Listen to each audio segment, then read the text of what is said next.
In today's video, I'm going to teach you how to delete Genshin Impact account vertical bar mobile and PC guide. Before we begin, a quick note. This process requests deletion of your Hoyoverse account, which is the account behind Genshin Impact. Deletion is permanent and may affect access to connected services.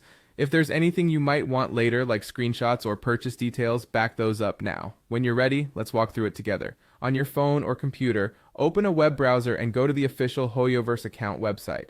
Once the page loads, look for the login option and open it. You'll see fields to sign in.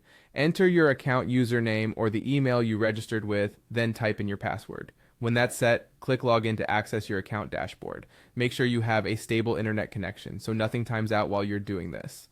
After you're signed in, head to the personal information section. This is where Hoyoverse keeps your profile and privacy controls.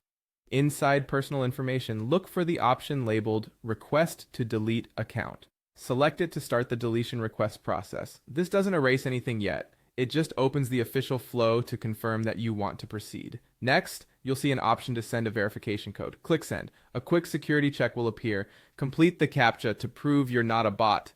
When that's done, confirm by clicking OK so the system can deliver your code. Now check the inbox tied to your account for the verification code. If you use a phone number with your account, it may arrive by text. Otherwise, look in your email. If you don't see it within a minute or two, refresh and check your spam or junk folder. Return to the website and carefully enter the verification code exactly as shown.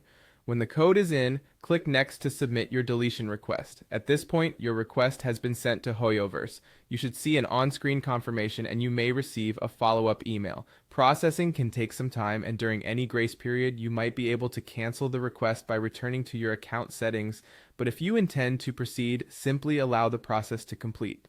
A few quick tips before we wrap up. Double check that you no longer need access to the account. Don't share your verification code with anyone, and keep the confirmation email for your records. That's it. Your deletion request is in. Thanks for watching, and take care.